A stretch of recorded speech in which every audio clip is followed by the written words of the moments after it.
الرحيم الحمد لله رب العالمين والصلاة والسلام على المبعوث رحمة للعالمين نبينا محمد وعلى آله وصحبه ومن تبعهم بإحسان إلى يوم الدين أما بعد.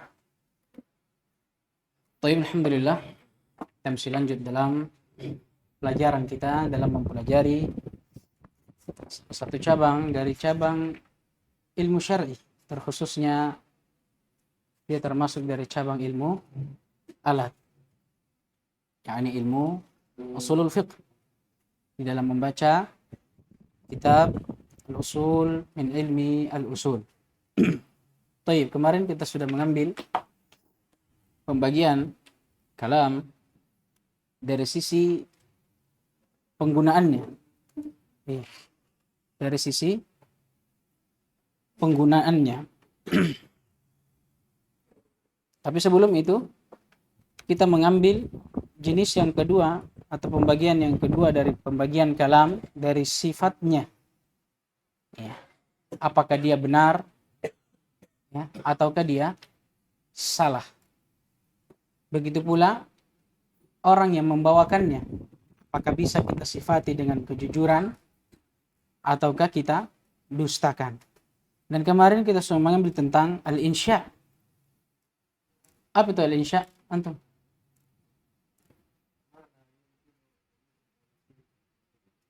Taib. Apa artinya?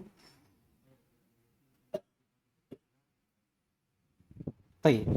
Dia adalah suatu kalam yang tidak bisa kita sifati dengan benar atau jujur ataupun dusta. Ya kan?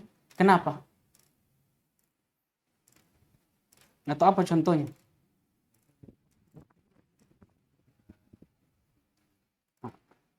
Amr dan nahi, perintah dan larangan. Ada yang bisa mendustakan perintah atau larangan? Tidak, karena dia bentuknya perintah. Ya kan? Baik. Apa contohnya? Firman Allah Subhanahu wa taala, dan beribadahlah kalian hanya kepada Allah dan janganlah kalian sekali-kali menyekutukan Allah dengan sesuatu apapun. Wa'budullah amr wala tusyriku bihi syai'a nahi. Baik. Beliau kemarin memberikan faedah bahwa terkadang ada kalam dia khabar sekaligus dia insya. Paham ini? Dia khabar tapi sekaligus juga insya. Qari. Contohnya apa? Yang bisa sebagai insya dan khabar. Seperti lafaz dari akad. Lafaz akad. Seperti Bi'tu wa qabiltu. Bi'tu, qabiltu. Dari sisi mana khabarnya? Apabila sebelum terjadi akad. Sebelum terjadinya akad, dari sisi lafaznya. Dia bentuknya khabar. Jadi dari sisi dia mengabarkan apa yang ada dalam dirinya, ya, kemudian dia ibaratkan dengan suatu kata-kata bi'tu atau qabiltu. Ini apa bentuknya? Khabar. Tapi dari sisi mana insya'nya? Ketika akad itu sudah terhasilkan. Tatkala akad itu sudah terhasilkan. Kenapa bisa dikatakan insya? Karena setelah terjadi akad itu tidak boleh dikatakan lagi dia ini dusta.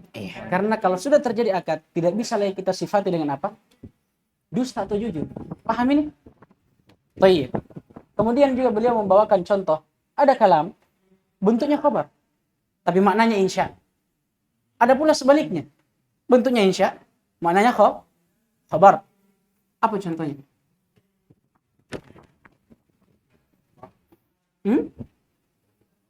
Ya, Allah SWT berfirman, Tayyib, wal mutallaqatu yatarabbasna bi anfusihinna thalathata quru'. Zahir ayat, maknanya wanita-wanita yang ditalak oleh suaminya, disebutkan sifat setelahnya. Yatarabbasna. Apa sifatnya? Dia menahan diri mereka, thalathata quru', untuk tidak dinikahi dan tidak menikah sampai 3 quru'. Ya kan? Ada yang mengatakan 3 haid, ada yang mengatakan 3 bulan, ya kan? Al-muhim, perhatikan yatarabbasna. Ya kan? Yatarabbasna di sini apa lafadznya? Khabar atau insya? Khabar. Tapi ternyata maknanya insya. asal maknanya ini perintah. Jadi asalnya ini wal mutallaqatu yatarabbasna atau liyatarabbasna.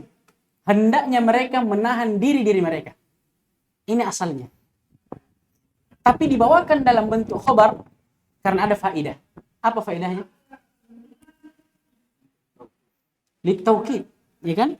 Untuk memberikan penguatan. Dari sisi mana?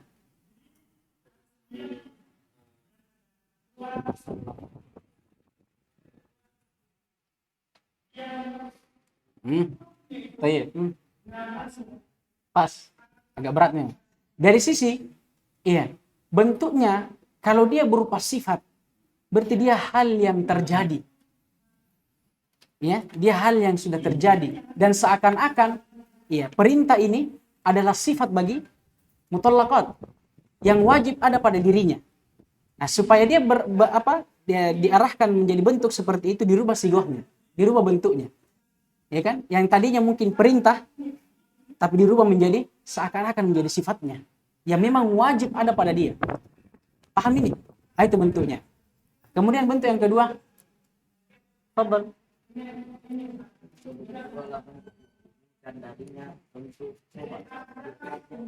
Insya, contohnya, masya Allah.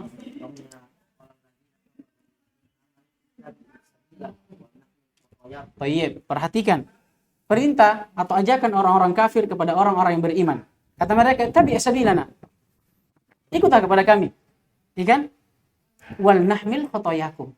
Dan hendaknya kami yang menanggung dosa-dosa kalian. Perhatikan wal nahmil, lamul amr, menunjukkan atas perintah. Hendaknya kami yang memikul dosa-dosa kalian. Maknanya ini ternyata itu khabar. Jadi asalnya apa? Wa nahnu nahmil khotoyakum. Dan kamilah yang akan menanggung dosa-dosa kalian. Tapi dirubah menjadi apa? Insya.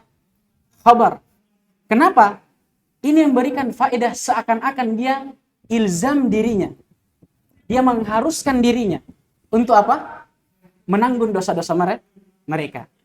Dan ini memang warid di dalam hadits.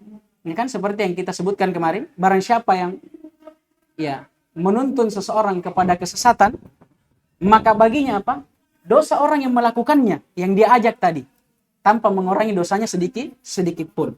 Jadi ini, kenapa dirubah lafaz amar itu lafaz khobar menjadi insya, menjadi perintah? Itu seakan-akan apa? Dia perintahkan dirinya, mengharuskan dirinya. Kalau dia ajak orang-orang yang beriman, maka dia mengharuskan dirinya untuk apa? Untuk menanggung dosa-dosa mereka. Ini untuk menambah maknanya. Ini kan? Menambah maknanya, menguatkan lagi maknanya. Taib. Kemudian kita kemarin sudah mengambil pembagian yang kedua dari kalam, dari sisi penggunaannya. Ya kan? Ada yang hakikat, ada yang di atas hakikatnya, dan ada yang berupa majaz. Ya kan? Dan sudah kita sebut perselisihannya kemarin. Ala kulli hal, kesimpulannya masalah yang diperselisihkan, ya kan? Dan memang masalah ini dia hadir di mana? Dia muncul di kurun yang terakhir, ya kan? Masa-masa terakhir, bukan di masa para sahabat, tabi'in dan atba'ut tabi'in, tapi masa setelah mereka. Bahkan disebutkan oleh Syekhul Islam, ini adalah jalannya siapa? Mu'tazilah, ahlul bidah, yang dia gunakan untuk menafikan sifat. Tapi para ahli usul juga yang menggunakan majaz ini, ya dia mengatakan, ya kita gunakan sesuai dengan penggunaannya. Kita tidak gunakan dalam menafikan sifat. Ya kan? Kita gunakan sesuai dengan penggunaannya. Ala kulli hal dia masalah khilafiyah. Ya kan? Yang ingin mengikuti Syekhul Islam Ibnu Taimiyah, alhamdulillah. Dan kalau ada pendapat yang lain, alhamdulillah, mereka juga punya dalil. Apa itu hakikat? Makna asal. Definisi muallif apa? Al-lafz al-mus. Tambah lagi, sedikit lagi. Fima wu lahu. Dia adalah lafaz yang digunakan di atas apa? di atas apa yang dia diletakkan. Ya secara ringkasnya di atas hakikatnya. Jadi kalau ada lafaz digunakan sesuai dengan hakikatnya, ini namanya apa? Lafzun hakiki. Lafaz hakiki namanya. Bukan majaz. Karena kalau majaz kebalikannya. Dia lafaz yang digunakan tapi apa? Bukan di atas peletakannya. Bukan di atas hakikatnya. Nah, contoh kalau lafaz hakiki, kalimat asad atau kata asad, singa. Asalnya dalam bahasa, singa ini ya singa. Untuk hewan yang buas yang sudah kita tahu, ma'ruf. Iya kan? Paham ini? Tapi ternyata di sana ada penggunaan yang lain untuk kata ini. Dia digunakan untuk apa? Untuk rajulun syuja', laki-laki yang pemberani. Makanya terkadang kalian dapatkan lafaz ra'aitu asadan yakhtub. Saya melihat seekor singa berkhutbah di mimbar. Bisa enggak kita terjemahkan ini dengan makna hakikinya? Enggak. Melainkan yang diinginkan di sini dengan asad siapa? Rajulun syuja'. Saya melihat seorang khatib yang pemberani berkhutbah di mimbar. Paham ini? Ini majaz. Keluar darinya apa? Lafaz yang muhmal. Lafaz yang tidak dipakai, tidak punya makna. Seperti apa yang kita contohkan? Kata daiz misalnya, kebalikan dari zaid, tidak ada maknanya. Maka kalimat seperti ini tidak ada majaznya. Ini kan? Nah, kemudian juga keluar darinya apa? Keluar dari hakikat majaz. Kenapa? Karena kita sebutkan tadi, dia adalah lafaz yang digunakan, tapi apa? Bukan di atas peletakannya. Bukan di atas hakikatnya. Baik, iqra.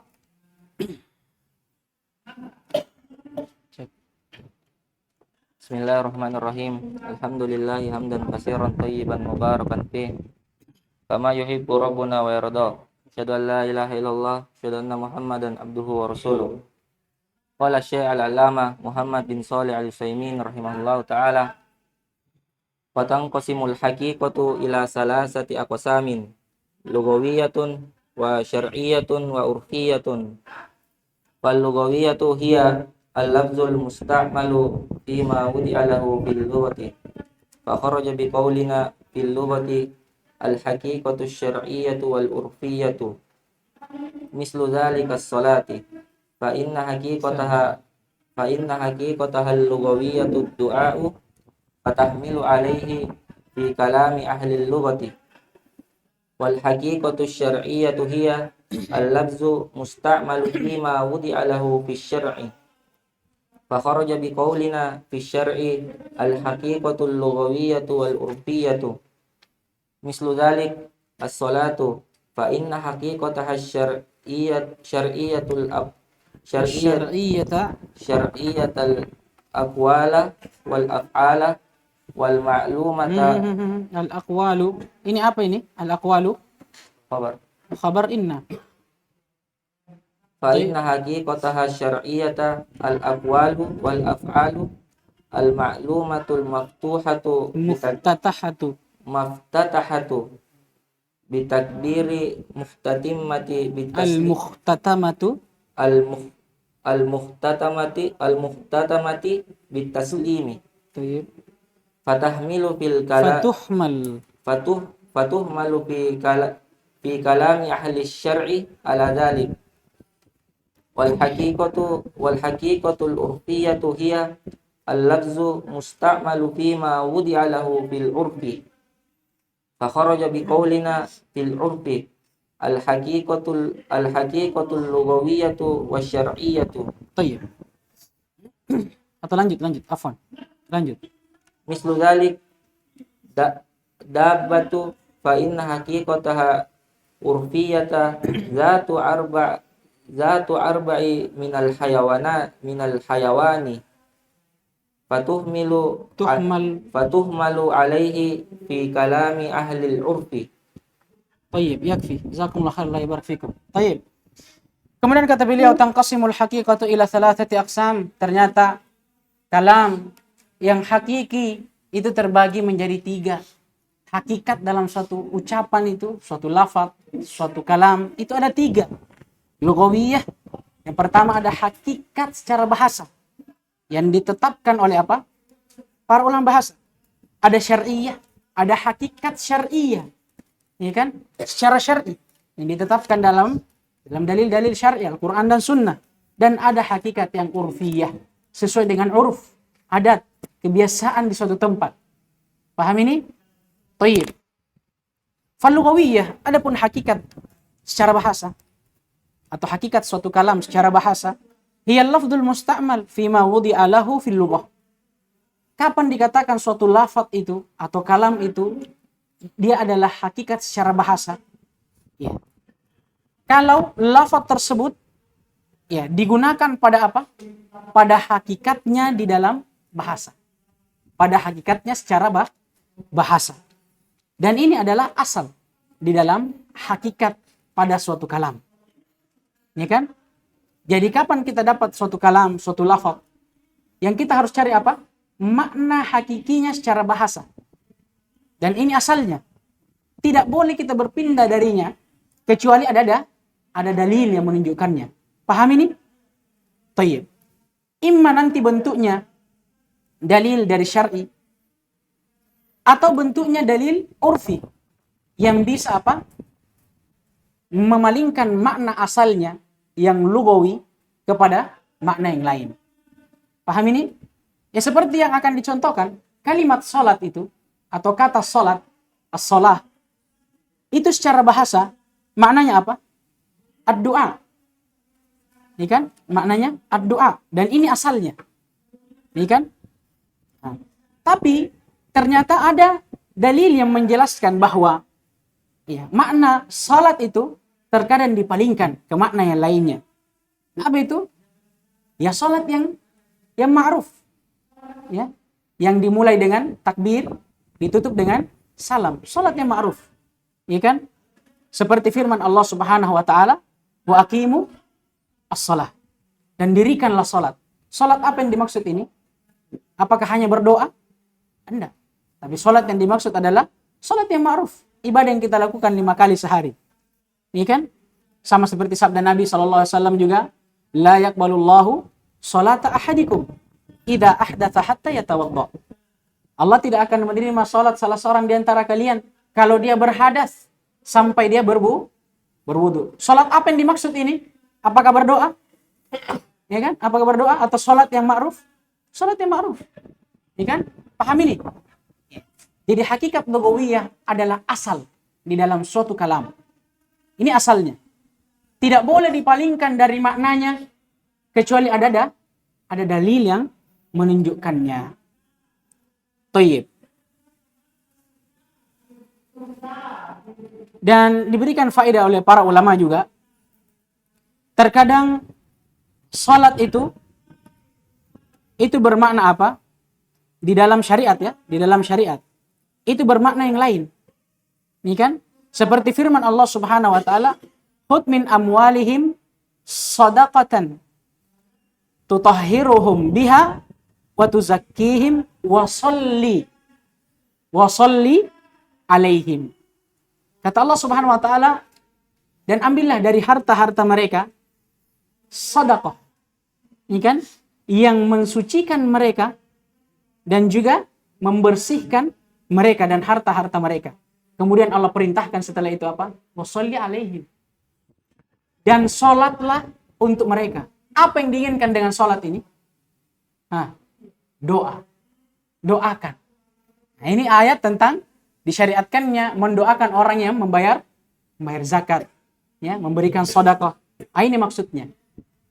Jadi bersamaan dengan makna doa itu asalnya memang dalam bahasa bermakna apa? Salat itu bermakna doa pada asalnya dalam bahasa. Terkadang dia bermakna apa? Salat yang ma'ruf di dalam syariat. Tapi terkadang pula di dalam syariat ini doa ini datang di atas asalnya. Apa salat ini datang di atas mana asalnya, bermakna doa. Seperti ini tadi. Sama seperti Nabi juga sallallahu alaihi wasallam tatkala dia didatangi oleh orang-orang yang membawa zakat, membawa sedekahnya. Apa doa Nabi SAW? Allahumma salli alaihim. Allahumma salli alaihim. Ini yang menunjukkan bahwa doa itu asalnya, atau sholat itu asalnya apa? Bermakna doa. Dan ini asalnya. Tidak boleh kita berpaling dari makna lugawi secara bahasa kepada makna yang lain kecuali ada dalilnya. Imma dari syariat atau dari urf. Paham ini?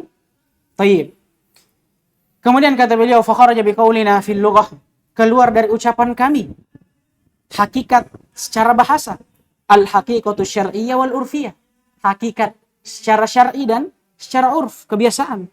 Misalu dzalika, ini lihat contohnya as-shalah, kata salat, fa inna haqiqataha al-lughawiyyah ad-du'a, hakikat kata salat itu secara bahasa apa maknanya? Berdoa. Fatuhmalu alaihi fi kalam ahli lughah. Karena hakikatnya bermakna doa, maka tidak bisa kita palingkan dari makna itu. Maka dibawa makna itu kepada, atau kata itu kepada makna asalnya secara bahasa. Tidak boleh dipalingkan kecuali ada dalilnya. Ini selalu ingat. Paham ini? Nah, dari sini nanti kita biasa membantah apa? Orang-orang ahli ta'til. Ya kan? Orang-orang dari muharrifah yang mentahrif nama-nama Allah Subhanahu wa taala, sifat-sifatnya. Allah mengatakan Allah punya tangan. Dia bilang tidak, bukan tangan, itu nikmat. Dari mana asalnya? Apakah ada dalil yang membawa makna asal tangan itu, ya tangan yang ma'ruf yang kita ketahui, kepada nikmat? Tidak ada. Ya kan? Nah, ini dia. Yang kedua ada hakikah syar'iyyah. Dan dia adalah lafaz yang digunakan pada apa yang diletakkan padanya atau pada hakikatnya. Secara apa? Secara syar'i. Dia ditetapkan oleh Al-Quran dan Sunnah dan dalil-dalil syar'i lainnya. Fakharaja biqaulina, keluar dari ucapan kami fi syara', hakikat secara bahasa, al-haqiqatul lughawiyyah wal urfiyah. Keluar darinya hakikat bahasa atau secara bahasa, keluar dari hakikat syar'i tadi, hakikat lughawiyah, hakikat secara bahasa dan urfiyah, secara urf atau kebiasaan. Baik. Misalu dzalik, contoh dari hakikat syar'iyah sama kata salat. Fa inna haqiqataha syar'iyyah, karena sesungguhnya kata salat itu hakikatnya secara syar'i dia adalah ucapan dan perbuatan yang telah diketahui, yang ma'ruf, yang dibuka dengan takbir dan ditutup dengan salam. Ini salat yang 5 waktu yang kita lakukan. Fatuhmalu fi kalami ahli syar'i ala dhalik. Maka kalau kita tahu hakikat syar'inya, kata salat adalah salat yang kita lakukan, yang 5 waktu ini, maka kita bawa ke makna syar'inya. Paham ini? Paham tidak? Baik. Berikutnya al-haqiqatul urfiyah. Hakikat secara urf, kebiasaan, adat kebiasaan. Dan dia adalah lafaz yang digunakan pada apa yang dia diletakkan padanya, ya pada hakikatnya, fil urfi, ya secara urf, kebiasaan. Fakharaja biqaulina fil urfi, keluar dari ucapan kami hakikat urfiyah, hakikat secara urf, kebiasaan, al haqiqatul lughawiyyah wasyar'iyyah. Keluar darinya hakikat secara bahasa dan secara syara'. Apa contohnya hakikat urfiyah? Misalu dzalika ad-dabbah. Perhatikan. Lafaz dabbah. Ya kan? Ini secara urfiyah, kata beliau, dia adalah hewan yang berkaki 4. Hewan yang berkaki 4.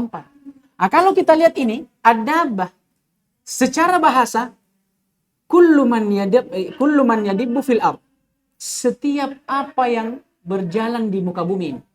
Ada yang berjalan dengan perutnya, ada yang berjalan dengan 2 kaki, ada yang berjalan dengan 4 kaki. Nah, ini secara bahasa. Tapi ternyata di sana ada makna secara urfiah. Di sebahagian ya tempat ada yang memaknai adaba ini sebagai apa? Hewan berkaki 4. Maka kalau ada makna urfiahnya, hakikat secara urfnya, maka hakikat secara bahasa ini dibawa kepada makna urf. Paham ini? Maka kalau kita dengar adabah, apa yang kita maknai? Hewan berkaki 4. Paham ini? Fatuhmalu alaihi fi kalami ahli urf. Maka dibawa kalam ini, diterjemahkan, didefinisikan sesuai dengan ucapan ahli urf. Kan? Paham ini? Baik, lanjut. Kalau bisa kita selesaikan ini. Summa qala muallif rahimallahu ta'ala wa fa'idatun ma'rifatun tanqasimul haqiqati ila salasati aqsamin an nahmila kulla lafzin ala ma'nahul haqiqi fi mawdi'i istimalihi fayahmilu fi istimali ahlul lughati ala haqiqatil lughawiyyati wa fi istimali syar'i ala haqiqati syar'iyyati wa fi istimali ahli al-urfi ala haqiqatil urfiyyati. Tayyib, kata beliau faidah. Apa keuntungannya? Apa faidah dari mengetahui pembagian hakikat ini menjadi tiga bagian? Faidahnya kata beliau, dengan mengetahui pembagian ini, kita membawa setiap lafaz, menerjemahkannya, mendefinisikannya ala ma'nahul hakiki, di atas maknanya yang hakiki, fi maudi' istimalihi, sesuai dengan letak penggunaannya. Fayuhmalu fi istimali ahli lughati alal haqiqati lughawiyyah, maka kalam atau lafaz yang digunakan di dalam hakikat secara lughawiyah, ya, yang digunakan oleh ahli lughah, kita bawa kepada hakikatnya secara bahasa. Begitu pula lafaz yang digunakan di dalam syara', di dalam syariat, kita bawa di atas hakikatnya secara syariat. Begitu pula lafaz yang digunakan di dalam kebiasaan, adat istiadat, kemana kita bawa? Kepada hakikatnya urfiyah, sesuai dengan hakikat kebiasaan. Dari sini orang-orang yang berpendapat bahwa majaz ini tidak ada, ini dalilnya. Ini salah satu yang menguatkannya, bahwa ya, perubahan kalam itu dari suatu makna kepada makna yang lainnya itu bukan majaz namanya. Hanya saja apa? Perpindahan dari hakikat kalam, misalnya secara lugawi, secara bahasa, menuju hakikatnya secara syar'i. Atau seperti tadi misalnya dabbah. Asalnya secara bahasa apa? Setiap yang berjalan di muka bumi, mau yang berjalan dengan perutnya seperti ular misalnya, atau yang berjalan dengan dua kaki seperti manusia, ya, atau sebagian hewan yang lainnya, atau yang berjalan dengan kaki empat. Ini secara bahasa. Tapi ternyata di sana ada makna yang lain. Bahwa adaba ini maknanya apa? Hewan berkaki empat. Pemindahan makna ini, perubahan makna ini, ya kan? Ini bukan katanya majaz. Bagi orang-orang yang mengatakan tidak ada majaz. Tapi apa? Ini adalah pemindahan makna sesuatu dari hakikat bahasa kepada hakikat yang lainnya. Imma urfi atau syar'i. Paham ini? Ini yang menguatkan. Jadi bukan majaz itu. Kalau kata orang yang berpendapat tidak ada majaz. Tapi apa? Dia tetap di hakikatnya. Tapi bukan hakikat yang dia sebelumnya berada di atasnya. Seperti tadi. Paham gini? Paham gini? Ini faedah dari kita mempelajari pembagian lafaz ini menjadi pembagian hakikat menjadi 3. Ya kan? Untuk mengetahui ini. Untuk kita bisa menjadi orang yang hikmah, membawa setiap lafaz itu sesuai dengan apa yang diinginkan. Kalau yang diinginkan dengannya makna bahasa, kita bawa kepada hakikat bahasanya. Kalau yang diinginkan dengannya makna syar'i, kita bawa kepada hakikat syar'inya. Kalau yang diinginkan dengannya hakikat urfi, kita bawa kepada hakikat urfinya. Baik, Iqra. Paham ini? Paham? Alhamdulillah. Baik.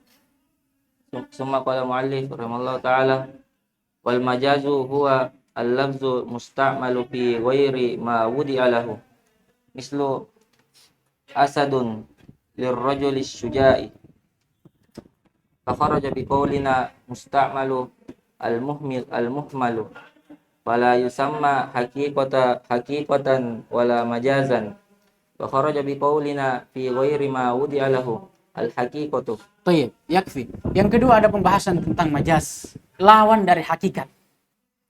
Ya, kalau hakikat tadi dia adalah lafaz yang digunakan sesuai dengan hakikatnya. Kalau majaz kebalikannya. Kata beliau, apa itu majaz?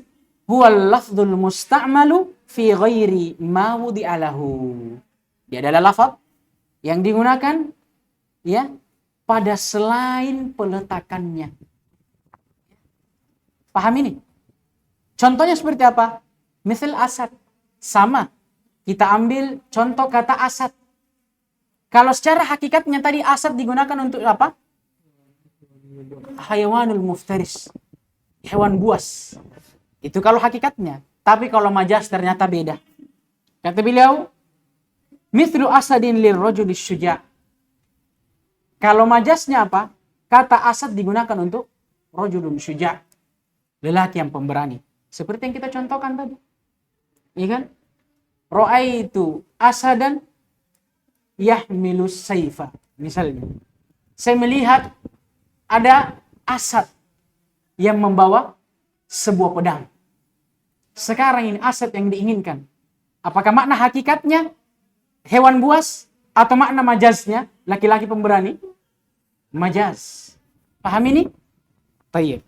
Fakharaja biqaulina al-musta'mal al-muhmal. Sama. Keluar dari ucapan kami lafaz yang musta'mal, yang digunakan. Apa yang keluar darinya? Al-muhmal, lafaz yang tidak digunakan, tidak ada maknanya. Seperti apa? Sama. Seperti dais misalnya dan sebagainya. Yang tidak ada maknanya. Fala yusamma haqiqatan wala majaza. Maka lafaz yang seperti itu tidak dikatakan hakikat, tidak pula dikatakan majaz. Wa kharaja biqaulina fi ghairi ma wudi'a lahu al-haqiqah. Keluar dari ucapan kami, lafaz yang digunakan bukan di atas peletakannya. Apa yang keluar? Al-haqiqah. Lafaz hakiki. Kenapa? Karena yang diinginkan dengannya apa? Hakikatnya. Sesuai dengan asal peletakannya. Iqra. Suma qala mu'allif wala yajuzu hamla labzi ala majazihi illa bidalilis sahihin yamna'u min illa bidalilin sahihin yamna'u min iradatil haqiqati wa huwa ma yusamma fi ilmil bayani bil qarinati. Tayyib. Kemudian kata beliau wala yajuzu hamlul lafzi ala majazihi, tidak boleh membawa makna suatu lafaz kepada makna majaznya dari makna hakikatnya illa bidalilin sahih, kecuali dengan dalil yang sahih, yang kuat, yamna'u min iradatil haqiqah, yang menghalangi lafaz itu untuk dimaknai sesuai dengan hakikatnya. Wa huwa ma yusamma fi ilmil bayani bil qarinah. Dan dalil ini yang membolehkan atau yang mengubah makna suatu lafaz dari hakikat menjadi majaz dinamakan di dalam ilmu bayan sebagai apa? Qarinah. Dan ini syarat yang pertama. Bagi orang-orang yang berkata adanya majaz, ini syarat yang pertama. Tidak boleh sembarang majaz dipakai. Harus ada syaratnya. Yang pertama apa? Harus ada qarinah. Ada dalil yang memang menunjukkan lafaz yang diinginkan ini bukan hakikatnya, tapi makna majaznya. Ya kan? Maka dari sini batil perkataan, kembali kita tekankan, batil perkataan orang-orang apa? Muharrifah. Yang mentahrif, menyelewengkan makna dari ayat-ayat Al-Quran yang menunjukkan atas sifat Allah. Sama seperti tadi. Wal yadahu mabsutatan, ya, wa ma mana'aka an tasjuda lima khalaqtu biyadayya. Allah menetapkan adanya tangan untuknya, tapi apa kata muharrifah? Bukan tangan maksudnya, tapi nikmat, bodoh. Ya kan? Seperti ini, syah tidak takwilnya dia. Syah tidak? Syah atau tidak? Tidak. Kenapa? Tidak ada dalilnya. Tidak ada qarinahnya. Paham ini? Jadi orang yang berpendapat juga akan adanya majaz tidak bisa disalahkan. Kenapa? Karena bukan semata-mata dengan dia menggunakan majaz dia mengikuti jalan ahlul bidah. Tidak, karena dia persyaratkan. Tidak sembarang majaz dipakai. Sesuai dengan peletakannya. Harus ada syaratnya. Pertama apa? Qarinah. Dan akan datang syarat yang lainnya. Baik, Iqra. Summa qala mu'allif rahimallahu ta'ala wa yashtaritu li sihhati isti'malil lafzi fi majazihi wujudu irtibati bainal ma'na al-haqiqi wal majazi liyusihhat takbira طيب li liyusihhat liya yasih. liyasihhat طيب liyasihhat takbira bihi anhu apa takbira takbir ini? liyasihhat takbira bihi anhu. Takbir apa ini i'rabnya? Maf'ulun bih. Maf'ulun bih. Baik. Fa'il. Kecuali kalau antum baca tadi yusihha, ini kan asahha yusihhu, membenarkan, ya bisa jadi itu maf'ulun bih. Tapi masalahnya apa fiilnya? Thulathi. Sahha yasihhu. Dia fiil lazim. Ini kan butuh fa'il. Fa'il yang terdekat at-ta'biru. Baik, lanjut. Liyasihhat takbiru bihi anhu wa huwa ma yusamma fi ilmil bayani bil alaqati wal alaqatu. طيب situ dulu. طيب kemudian kata beliau wa yushtaratu li sihhati isti'malil lafzi fi majazih, dan dipersyaratkan agar lafaz itu syah penggunaannya pada majaz wujudur irtibatin bainal ma'na al-haqiqi wal majazi. Harus, tidak boleh tidak ada irtibat, keterikatan, hubungan antara apa? Makna hakiki dengan makna majaznya. Liyasihhat ta'biru bihi anhu, agar kiranya ta'bir ya, mendefinisikan atau definisi kalam yang hakiki itu kepada majazinya itu sahih. Wa huwa ma yusamma fi ilmil bayani bil alaqah. Dan irtibat, hubungan, keterikatan dari dua lafaz ini dinamakan dalam ilmu bayan sebagai apa? Alaqah. Dan ini syarat yang kedua. Ya, bolehnya seseorang membawa makna hakiki dari suatu lafaz menjadi makna majazi. Ini syarat yang kedua. Selain ada dalilnya, harus ada apa? Ada alaqah. Contohnya apa? Seperti mi asad tadi. Kata asad, hakikatnya apa? Untuk hewan buas. Ini kan? Majaznya apa? Untuk lelaki pemberani. Ini kan? Sekarang, apa kira-kira alaqahnya di sini? Sama-sama pemberani. Sifat keberanian yang ada pada asad dan juga ada pada rajul syuja. Paham ini? Baru boleh dibawa makna hakikat kepada majaz. Baik. Dan kembali kita ingatkan ada kaidah al-aslu fil kalami al-haqiqah. Ini kaidah. Paten ini, harga mati. Asal pada setiap kalam itu hakikatnya. Tidak boleh kita bawa kepada majaz kecuali apa? Ada dalilnya. Kecuali apa? Ada dalilnya. Dan apa? Ada irtibat atau alaqah. Paham ini? Kemudian selanjutnya beliau membagi alaqah tersebut menjadi beberapa bagian. Taib ya, ala kulli hal kita tidak mampu menyelesaikan ini. Hanya saja insyaallah kita memohon kepada Allah, semoga Allah memudahkan kita. Kita lanjutkan di pekan berikutnya insyaallah. Hari Kamis ini? Ya, kita lanjutkan di pekan berikutnya. Karena ini lumayan banyak ini. Ya. Baik. Naktafi bi hadzal qadar, subhanallahi wa bihamdihi, astaghfiruka wa atubu ilaik. Faddalu hafizakumullah.